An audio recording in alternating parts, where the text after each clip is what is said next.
Good morning বন্ধুরা, আজকে শুরু করছি আর একটা নতুন ব্লগ। আর ব্লগটা তো বুঝতেই পারছেন, আমি বেরিয়ে পড়েছি আমার জাভা 42টা নিয়ে।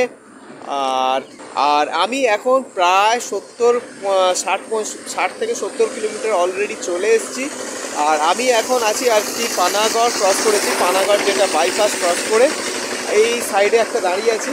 তো এই রাস্তাটা তো আপনারা অনেকটাই দেখেছেন, তো এই রাস্তাটা আমার দেখানোর কোনো মানে হয় না। তো আমি মেনলি বর্তমানে মানে এই কন্ডিশনে আজকের দিনে রাস্তাটার কীরকম অবস্থা, এই রাস্তাটা কিন্তু প্রচুর জায়গায় খারাপ আছে। বর্ধমান থেকে আপ টু কলকাতা প্রচুর জায়গায় রাস্তাটা কিন্তু খারাপ আছে, মানে কাজ চলছে, ঠিক আছে। তো সেই রাস্তার বর্তমান কন্ডিশন কেমন আছে সেটাও জানতে পারবেন আজকের এই ব্লগে। আর গাড়ির এখন কোথায় রাস্ট আছে সেটা আপনাদের আগে দেখিয়ে দিই, কারণ গাড়ির চেঞ্জ হবে কি হবে এখনও বলতে পারছি না। তো আশা করছি দেখা যাক, ওরা যখন বলেছে তো কোথায় কি প্রবলেম আছে, প্রবলেমগুলো আগে আপনাদের দেখিয়ে দিই। এই যে বন্ধুরা, সাসপেনশনটা দেখুন, বেশ রাস্ট ধরে আছে। ক্যামেরায় হয়তো অতটা স্পষ্ট বোঝা যাচ্ছে না, কিন্তু পুরোটা রাস্ট আছে। আমি এটাকে মাঝে মাঝে ঘষে না একটু পরিষ্কার রাখার চেষ্টা করি। এই সাসপেনশনটা এইখানে বন্ধুরা সাইলেন্সারটা দেখতে পাচ্ছেন, পুরো চোখলা উঠে গেছে। এগুলো কিন্তু আগে রাস্ট লেগেছিল, তারপর চোখলা উঠে গেছে। এই দিকে কিন্তু অতটা ওরকম নেই, ঠিক আছে।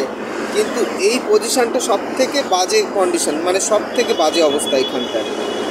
আর এই যে এটা রাইট সাইডের সাসপেনশনের ভেতরেও রাস্ট আছে। আর বাইরের যে স্প্রিংটা এইগুলোতেও কিন্তু ভালোই রাস্ট আছে, এই যে দেখতে পাচ্ছেন ভালোই রাস্ট আছে। আর এই সাইডের সাইলেন্সারটা তুলনামূলক কিন্তু ফার বেটার, মানে ওই সাইডের থেকে সেরকমভাবে রাস্টও নেই। তো এখন জানি না এটাও চেঞ্জ করবে কি না। বাদ বাকি দেখুন মডগার্ডে সেরকম কিন্তু কিছু প্রবলেম আর নেই, মানে যাওয়ার গাড়ির পার্টে।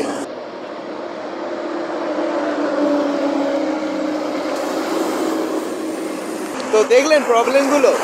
এখন জানি না যে কতটা কি চেঞ্জ করবে, কি হবে, কতটা আদৌ কোনো পয়সা লাগবে কি না, সমস্ত ডিটেলসগুলো আপনাদের দেবো। আর তার আগে এই রাস্তার ডিটেলসটা, তো চলুন বাকি কথাটা বলছি যেতে যেতে, মানে রাস্তার যে কন্ডিশানগুলো সেগুলো দেখাচ্ছি যেতে যেতে। ক্যামেরাটা বন্ধ ছিল, তাই আবার চালু করতে দাঁড়ালাম। এই উপরে ওভারব্রিজ চলে যাচ্ছে, আমাদের নিচ দিয়ে যেতে হচ্ছে।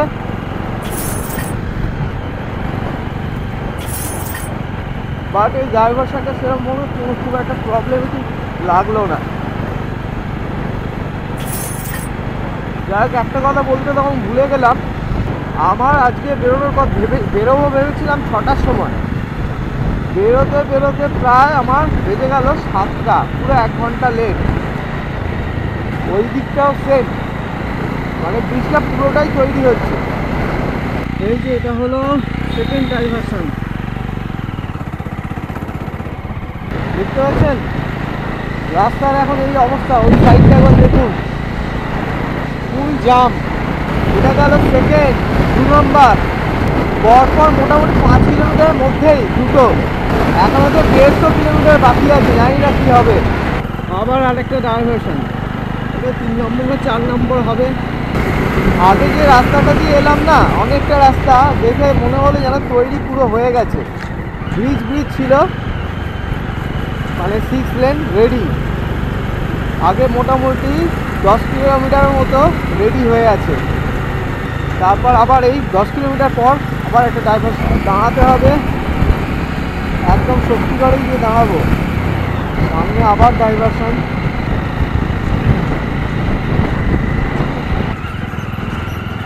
ও বাবা, ভেবেছিলাম মনে হয় হাই রোডে উঠবো রাস্তা।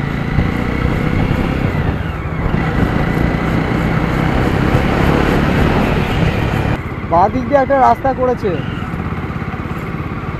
লোকাল, আমি বুঝতে পারিনি। ভাবলাম বাঁ দিকটা অন্য কোথাও ঢুকে যাচ্ছে নাকি, ওই জন্য গেলাম না ওটা দিয়ে। যাই হোক, এমন কিছু মানে লাভের লাভ হবে না, হয়নি, যারাই গেল। এইটা হচ্ছে বর্ধমান সিটি, আমি ভুল করে ঢুকে যাচ্ছিলাম।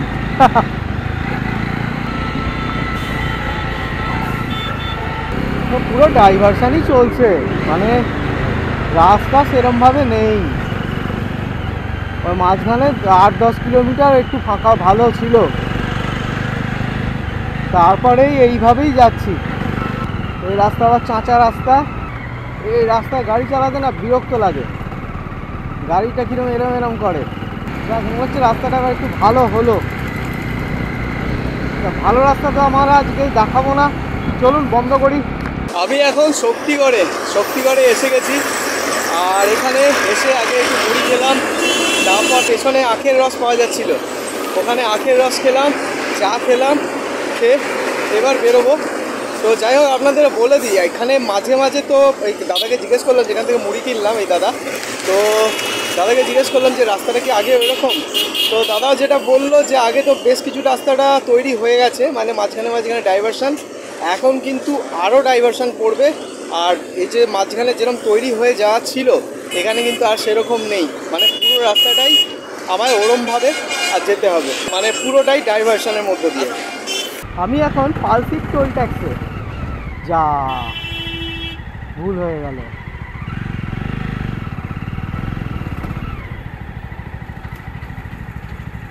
অনেকক্ষণ পর একটা আবার ডাইভারশন পেলাম, বাট পালসিটের পর এখনো পর্যন্ত যতটা এসছি আর কি, রাস্তা কিন্তু ওই দিকের থেকে বেটার।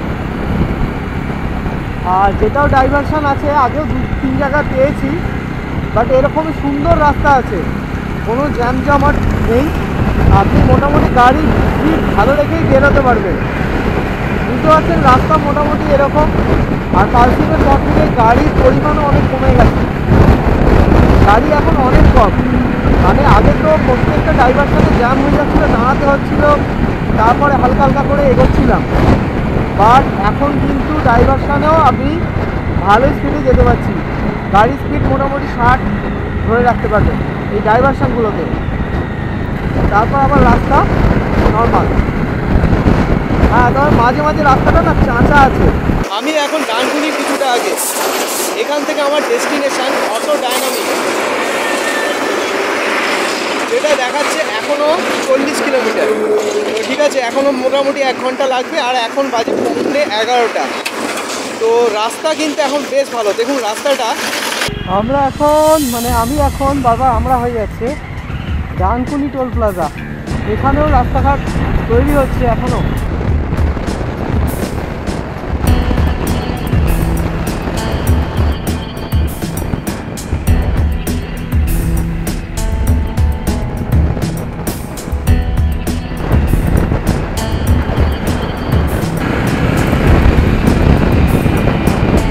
আমার সামনে দক্ষিণেশ্বরের মন্দির, এখানটাই আছে। আমি ঘুরে বেশিটা চলে গেছিলাম, যাবার রাস্তাটা বুঝতে পারছিলাম না, এটাই হবে।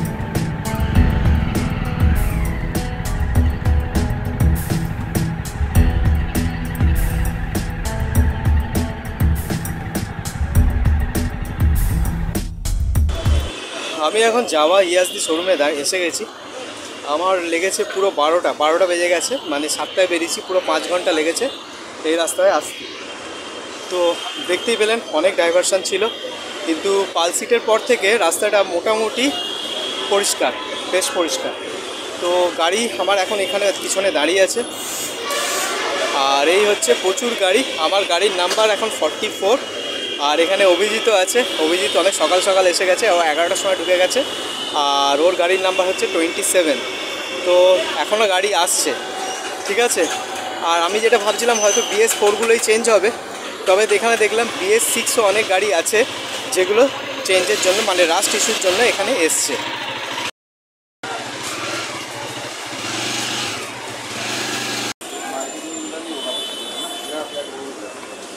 এই যে এইখানে দেখুন প্রচুর গাড়ি, সব লাইন দিয়ে আছে।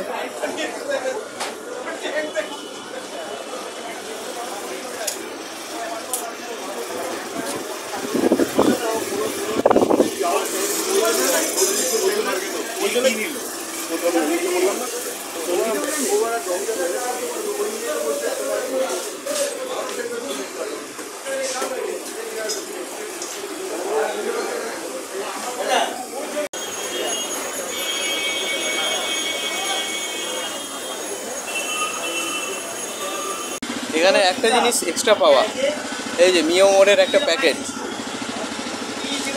কী কী আছে দেখি খুলি। অনেকক্ষণ ধরে খালি পেটেই আছি, তো যাই হোক এইসব তো খাবো না, ওই একটা ফ্রুটি না কি দিয়েছে ওইটা খাবো। যাই হোক আমি এখন এসে গেছি একটা জায়গায়, ঠিক আছে। আর এখন আপনাদের সময় হচ্ছে গাড়িটা দেখানোর আগে কিছু কথা আপনাদের বলে দিই।